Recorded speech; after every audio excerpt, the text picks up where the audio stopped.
So mga logs, nandito po kami sa Durungan o Daungan kung tawag sa Tagalog. Ito sa ano po, Napawan. Yan po si nanay nagpapaningas. Pag walang load po ang cellphone, pag walang kontak po sa taga sundo, yan po is walang ginagawa. Palatandaan, magpausok po kung hindi po yung banderang puti para madaling pong makita ng taga sundo mula doon po sa bayan. Ibas po ngayon. Yun po ampere ng RCL. Andito po mga logs, kasama ko rin si ano, si Manny.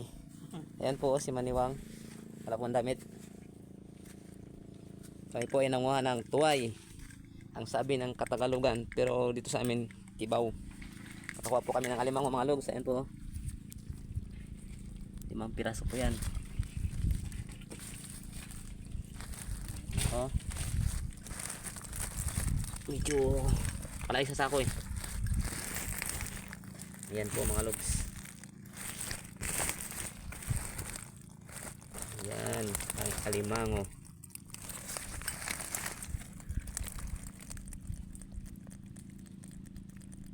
Limang piraso po, mga katamtama lang po ang laki.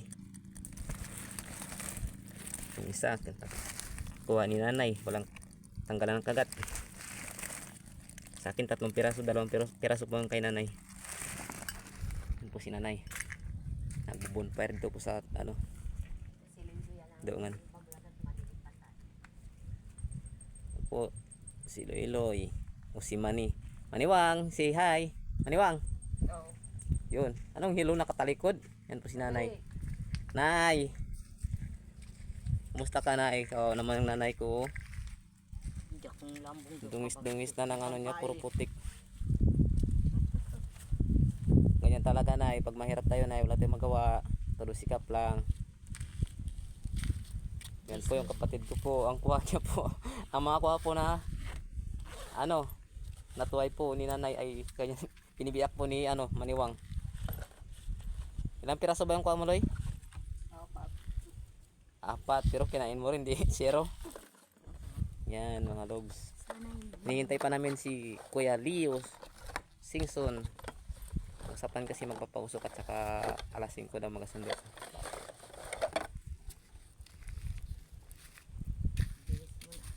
Sige mga logs. Ayun, malaki na po yung apoy.